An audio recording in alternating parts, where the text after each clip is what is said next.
بسم الله الرحمن الرحيم.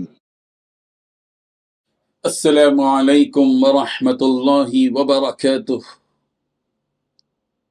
الحمد لوليه والصلاة لنبيه محمد وآله وصحبه أجمعين أما بعد.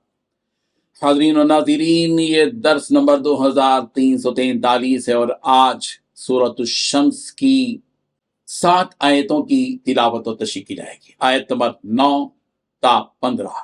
اعوذ باللہ من الشیطان الرجیم،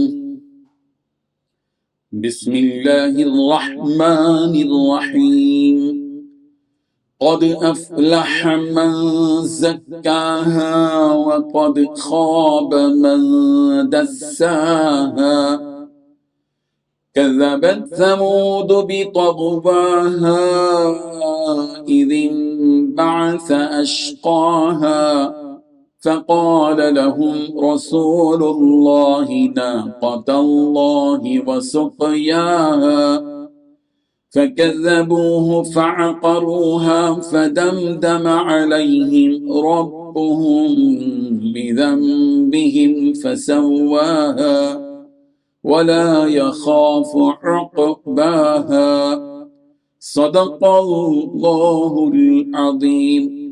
لفظی ترجمہ یوں ہے، قد افلح، یقیناً فلاح پا گیا، من وہ جس نے زکاہا، اس کا تزکیہ کیا، وقد خاب، اور یقیناً ناکام ہوا، من دساہا، جس نے اس کو آلودہ کیا، کذبت، جھٹلایا، سمود نے، بتغواہا، اپنی سرکشی کی وجہ سے، اذن بعث، جب کھڑا ہوا، اشقاہا، بڑا وقت اس کا، فقالا، تو کہا، لہم، ان سے، رسول اللہ، اللہ کے رسول نے، ناقۃ اللہ، اللہ کی اونٹنی کی، وسقیاہا، اس کو پانی پلانے کی، فکذبوہ، چنانچہ انہوں نے جھٹلایا اس کو، فعقروہا، پھر انہوں نے اس کو مار ڈالا، فدمدما، تو تباہی ڈال دی، علیہم، ان پر، ربہم، ان کے رب نے، بذنبہم، بوجہ ان کے گناہوں کے، فسواہا، پھر برابر کر دیا ان کو، ولا یخاف، اور وہ نہیں ڈرتا، عقباہا، اس کے انجام سے۔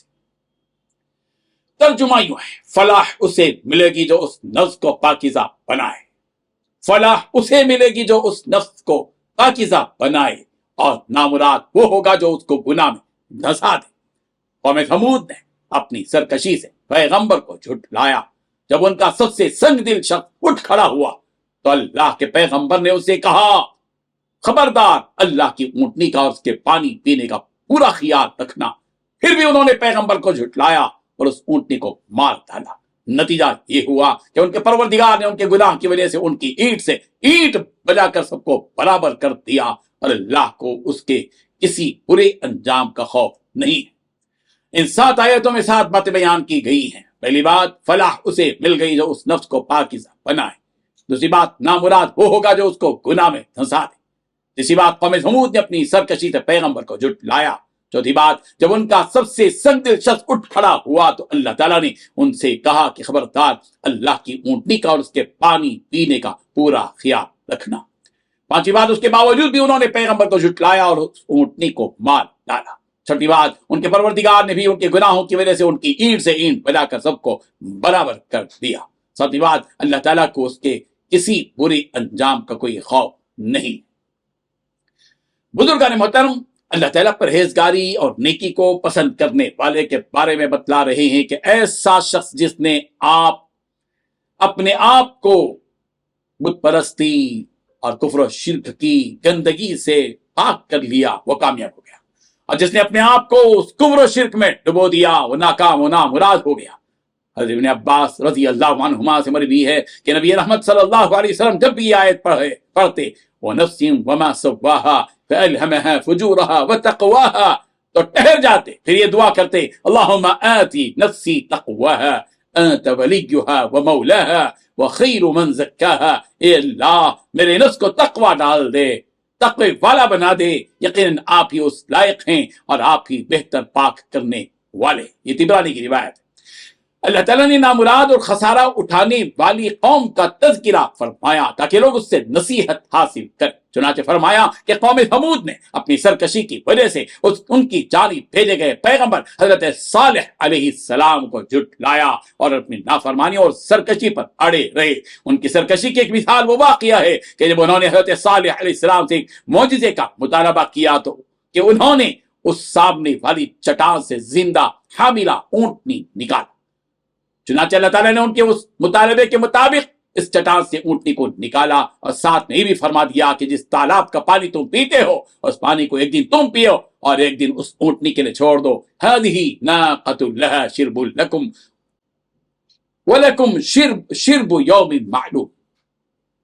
هذه ناقۃ اللہ شرب ولکم شرب یوم معلوم۔ سورۃ الشعراء آیت نمبر 155 155۔ مگر ان لوگوں کی بات گوارا نہ ہوئی، لہذا وہ لوگ اس اونٹنی کو ہلاک کرنے کے لیے اکٹھا ہوئے تو اس قوم کا ایک بدبخت اور سنگدل شخص اس اونٹنی کو ذبح کرنے کے لیے اٹھ کھڑا ہوا۔ حضرت عبداللہ بن زمعہ رضی اللہ عنہ سے مروی ہے کہ انہوں نے بھی نبی رحمت صلی اللہ علیہ وسلم کو خطبہ دیتے ہوئے سنا تو آپ علیہ الصلوۃ حضرت صالح علیہ السلام کی اونٹنی کو ذبح کرنے والے کا تذکرہ کر رہے تھے۔ چنانچہ آپ علیہ الصلوۃ نے یہ آیت اذن بعث اشقاہا پڑھی اور فرمایا کہ جو شخص اس اونٹنی کو ذبح کرنے کے لیے اٹھ کھڑا ہوا وہ بدبخت اور مفسد شخص تھا اور ابو زرع کی طرح غالب اور طاقتور تھا۔ یہ بخاری کی روایت۔ چنانچہ اس قدار نامی شخص نے اس اونٹنی کو مار ڈالا، جس کے بعد اللہ تعالیٰ نے ان سب پر اپنا عذاب برسایا اور انہیں ہلاک کر ڈالا۔ اللہ تعالیٰ کو ان کے ہلاک کرنے پر کسی برے انجام کا خوف بھی نہیں ہوا، یعنی جب کوئی کسی ملک کے شہر کو اجارتا ہے تو اسے یہ خوف ہوتا ہے کہ کہیں کوئی اس سے اس کا بدلہ نہ لے لے۔ تو اسی بات کو بیان کرتے ہوئے اللہ تعالیٰ فرما رہے کہ وَلَا يَخَافُ عُقْبَاهَا، کہ اللہ تعالیٰ کو ان کو ہلاک کرنے پر کسی برے انجام کا خوف نہیں ہوا، اس لیے کہ اس سے بڑا بادشاہ اور طاقتور کوئی نہیں۔ وہی رب ذوالجلال غالب پروردگار ہے اور اسی کا حکم ہر جگہ چلتا ہے۔ جس طرح اللہ تعالیٰ نے ان برائی کرنے والوں کو ہلاک کیا، اسی طرح وہ اوروں کو بھی ہلاک کر سکتا ہے جبکہ وہ اپنی حرکتوں سے باز نہ آئیں۔ اسی لیے ابھی سنبھل جاؤ، بعد میں جب اس کا عذاب آ جائے گا تو سنبھلنے کا موقع نہیں رہے گا۔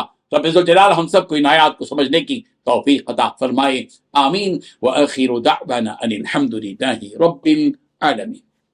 ڈیلی درس قرآن کو سبسکرائب کیجئے، اپنے تاثرات اور مشورے ارسال کیجئے اور اپنے متعلقین کا گروپ بنا کر انہیں روزانہ درس قرآن بھیجئے اور اجر و ثواب پائیے۔ جزاکم اللہ خیر۔